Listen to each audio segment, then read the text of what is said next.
I Remember Seattle, a rediscovery of what made us one of America's most livable cities, told by the people who saw it change, who made it change.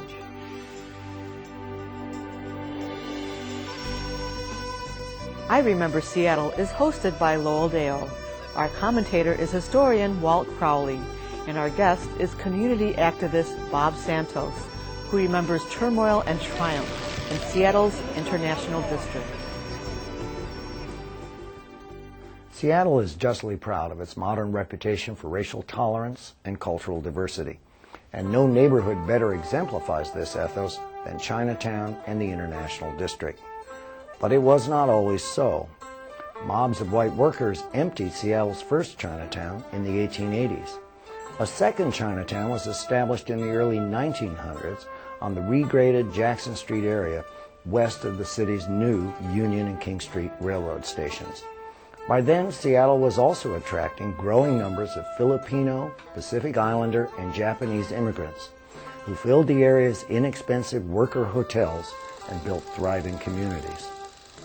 On the eve of World War II, Seattle boasted of the West Coast's second largest Japantown, but its residents were rounded up and transported to inland concentration camps within months of the 1941 attack on Pearl Harbor.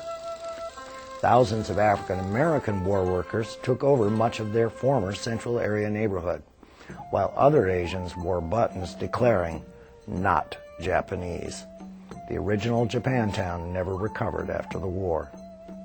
By early 1951, former Chinatown was so diverse that Seattle Mayor William Devin suggested a new name, the International District.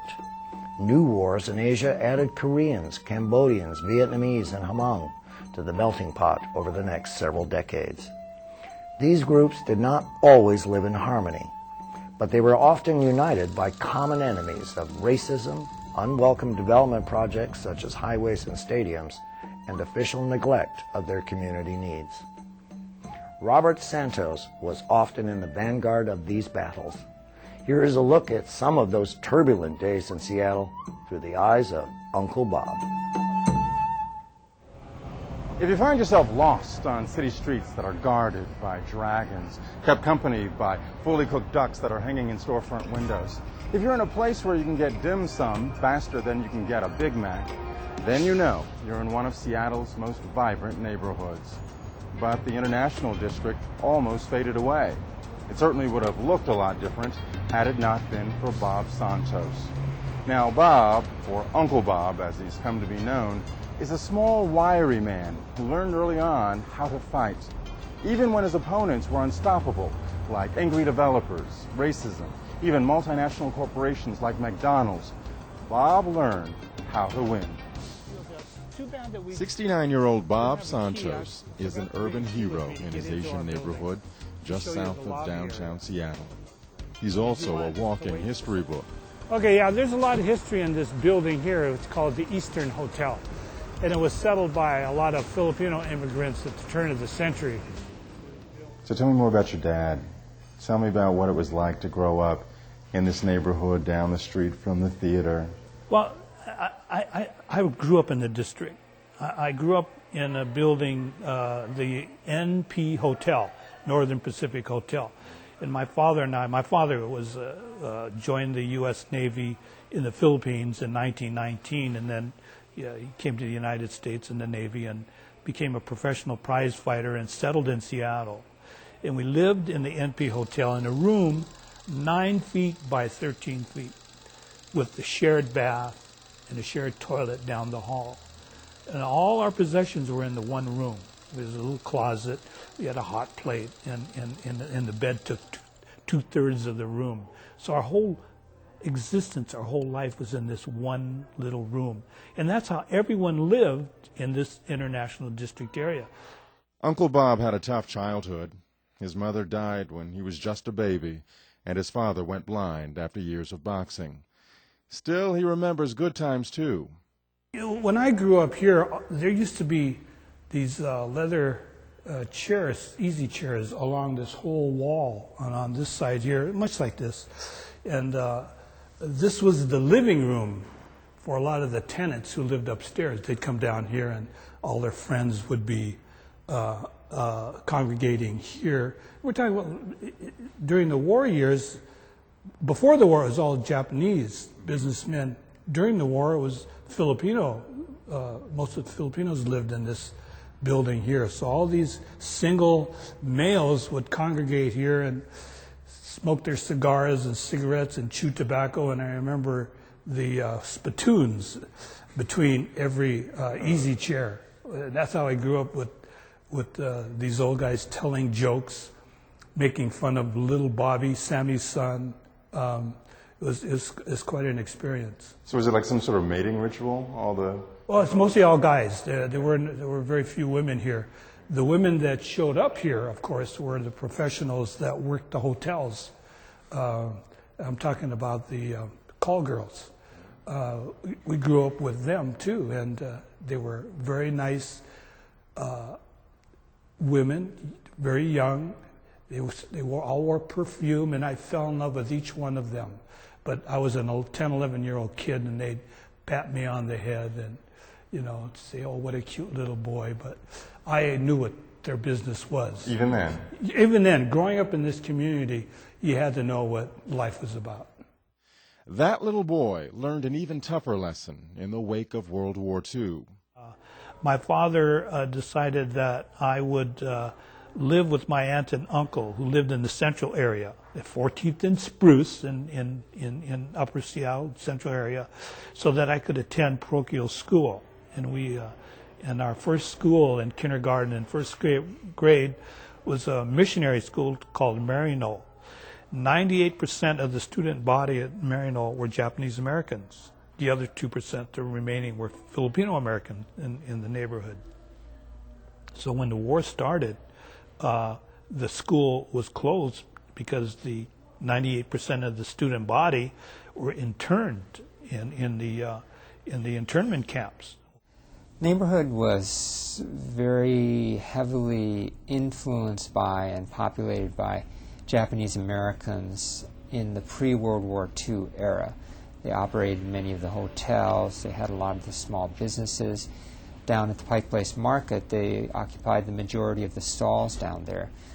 They produced a lot of the agricultural products, dairy.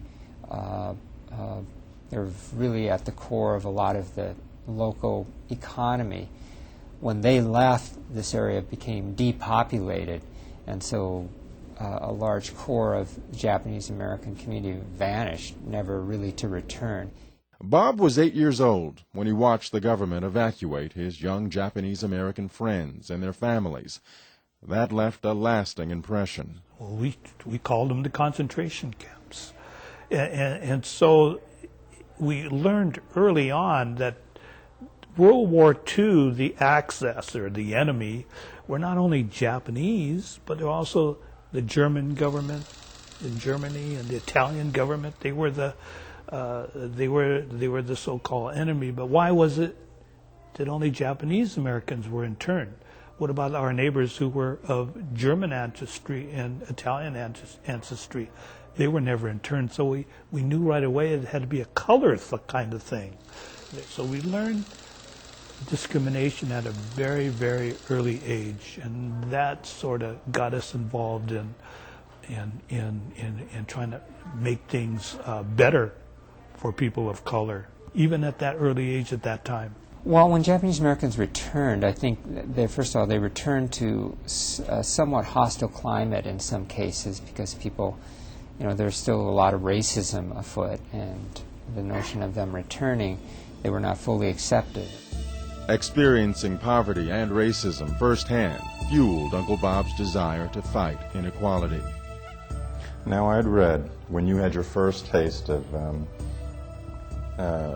protest, when you were asked to hold the banner high, not to let it hit the ground, you said that you wouldn't do that again.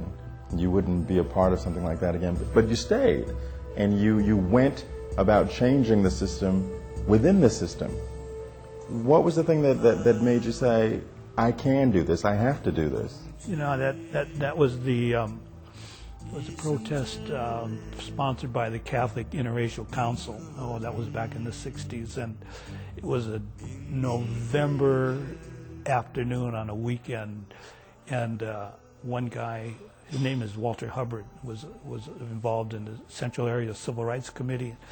He said, "Hey, Bob," he told me to come to this rally, to this march, and it was on open housing. I remember that, and he said, "Come to the march and see what you like about this movement. We're trying to support the open housing legislation to the city council so that everyone had an equal opportunity to buy a home wherever they wanted in the city."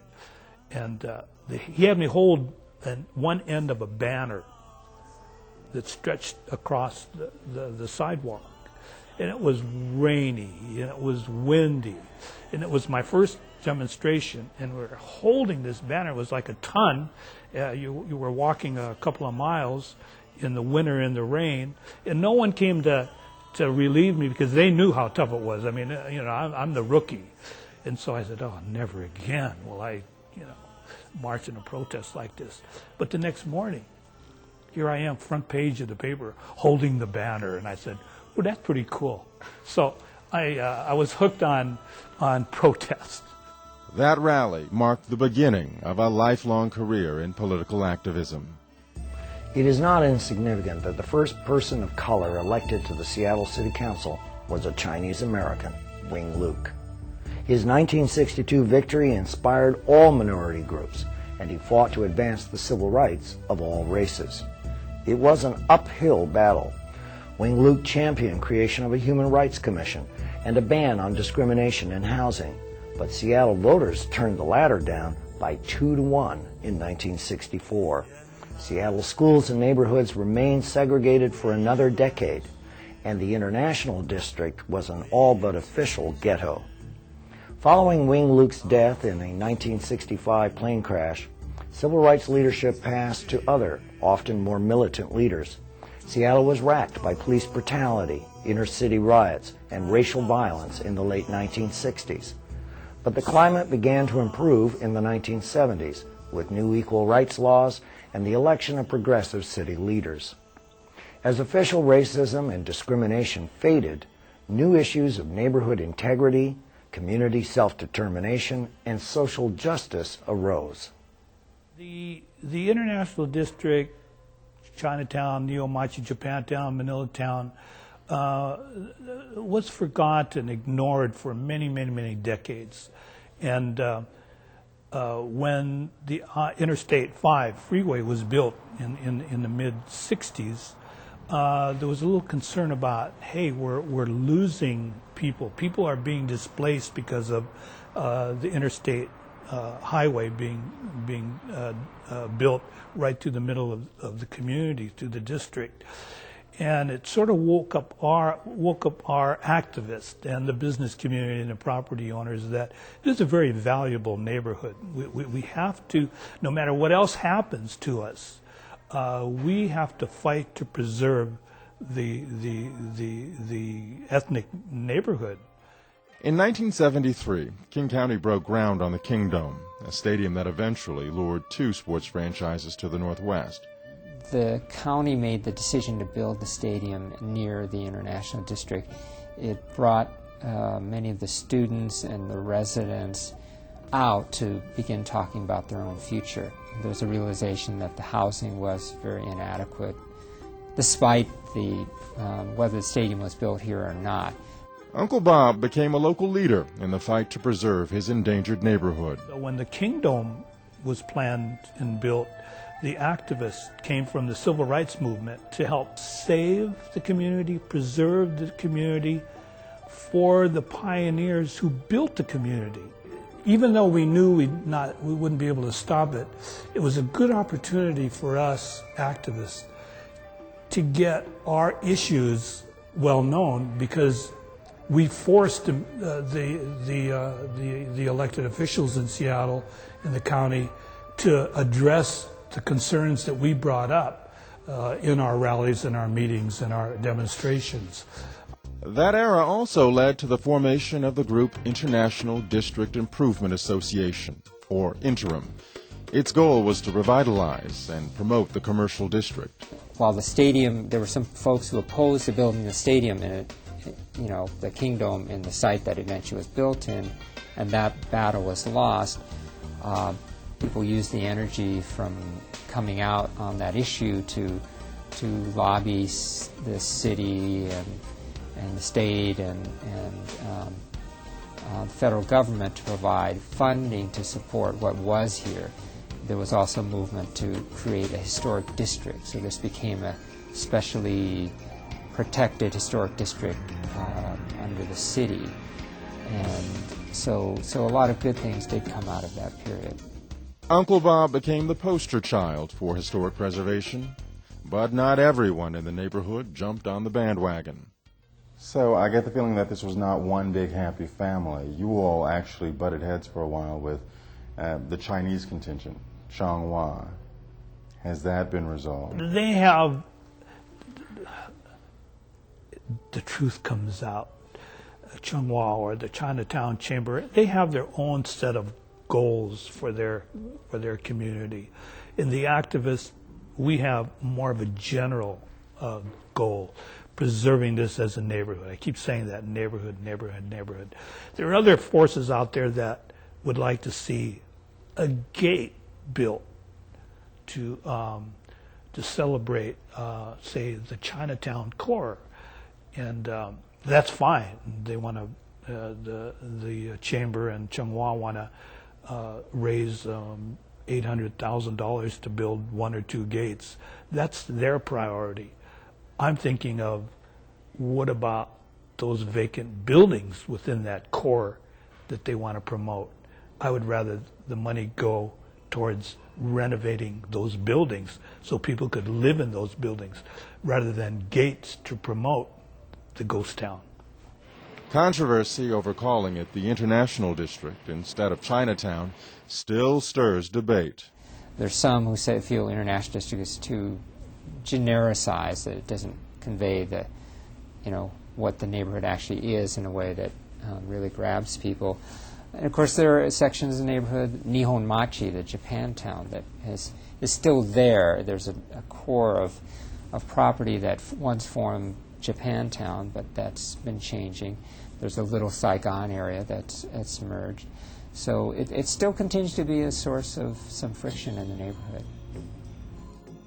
Uncle Bob says he wants to keep the area as a cultural center. He doesn't want to see it turned into a trendy tourist attraction.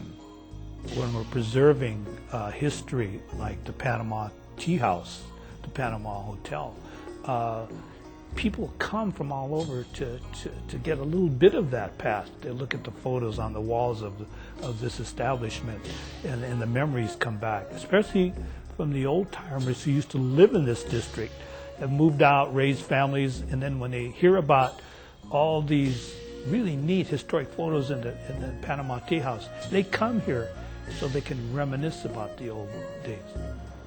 There are remnants of the past everywhere you look. The Purple Dot Cafe, Yeah. one of the famous gambling halls in the city of Seattle, was in the basement of that building. It's the Friedman Apartments, Friedman Building, and the whole area underneath that apartment building was a gambling hall called the Filipino Improvement Club. For how long? When did it go away? That was during the war up until probably the mid-'60s. A Filipino guy named Rudy Santos owned this establishment. It was the largest gambling hall in Seattle at that time. The good old days, right? The good old days. After years as an activist, Bob Santos decided to throw his hat into the political ring. I ran for office 3 times, and I have a perfect record. I lost all 3. No, I lost all 3. I ran in 1973, 1974, and 1985, and I thought I was a shoo-in, but I came in second and third all 3 times. When his political ambitions fell short, Bob became a bureaucrat. And all of a sudden one day, I get a call from Henry Cisneros, Secretary of the Department of Housing and Urban Development, and he offers me this job to be the regional director of HUD in the four Northwest states, and I took that challenge. Uncle Bob has always been a forthright advocate and very strong on social service, resident rights, low-income housing. And it doesn't mean that he represents everybody down here in this neighborhood, but I think he's always been able to, through a little bit of a sense of humor and his personality, to at least create dialogues with folks and to both be an advocate but then also be a bridge. Uncle Bob made waves during his tenure at HUD when he pushed to turn parts of the federal building into a homeless shelter. HUD gives $26 million a year to the homeless advocates, to the government, to the local government, to nonprofits to take care of the homeless issues. And there's still homeless people living in, living in the alleys and the doorways. And I said, why can't we help a little bit more by opening up the old building as a homeless shelter? And went through a couple of weeks of hemming and hawing and dealing with the other tenants in the old federal building. But I went out. We became a homeless shelter 7 days a week, year-round. And it was quite an accomplishment for our region to do that. It was the only federal office building in the United States that became a homeless shelter. This loading dock became a temporary shelter for dozens of people down on their luck. But after the September 11th attacks, the federal building closed its doors to the homeless for security reasons. But by now, Uncle Bob proved to be quite influential, even using his power to keep big business out of the International District. Several years ago, McDonald's wanted to build a franchise in the International District. They worked out a deal with the property owner, and we decided, and I was working at HUD then, and I said, hey, we can't allow this to happen, because once one national franchise come in, they all follow. You look at all the neighborhoods that have been encroached by the national franchises. So we really fought against the first attempt for a national franchise in the International District, and it happened to be McDonald's. And we fought against them coming in, and they decided not to come in.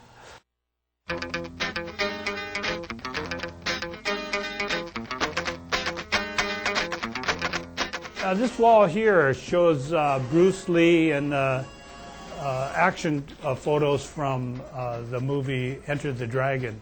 And if you'll notice here, Stepan, Bruce Lee is working out, or he's actually destroying Jackie Chan. Jackie Chan must have been a pretty young teenager at the time. Today, you'll find Uncle Bob teaching younger people about the past. He's a driving force behind this exhibit on the life and career of local kung fu legend Bruce Lee. The money raised will help build affordable housing in the neighborhood. I think the neighborhood will survive largely due to Uncle Bob and the efforts of the folks in the early period. They continue to be involved. I think it'll continue to survive with the involvement of younger people who continue to infuse new energy into the neighborhood. And I know Uncle Bob continues to work with a lot of younger people as well. So he's sort of a bridge to the history, too. Who knows in the next 10, 20, 30 years whether this community is going to be the Asian Cultural Center of the Pacific Northwest. We don't know that. It's going to take the future leaders to make sure that, they stick with the program, preserve the neighborhood for the people who built it. Now, don't look for Uncle Bob on any more election ballots. He says he is done. But he's not done fighting for his neighborhood. Case in point, most recently, he went back to that property development organization interim on an interim basis. That was 2 years ago. I'm Lowell Deo for SCCtv. Thank you, Uncle Bob, Ron Chu, and Lowell. To learn more about the history of Chinatown and the International District, visit the Wing Luke Asian Museum and www.historylink.org. Please join us next time when another longtime city resident remembers Seattle. For SCCtv, I'm Walt Crowley.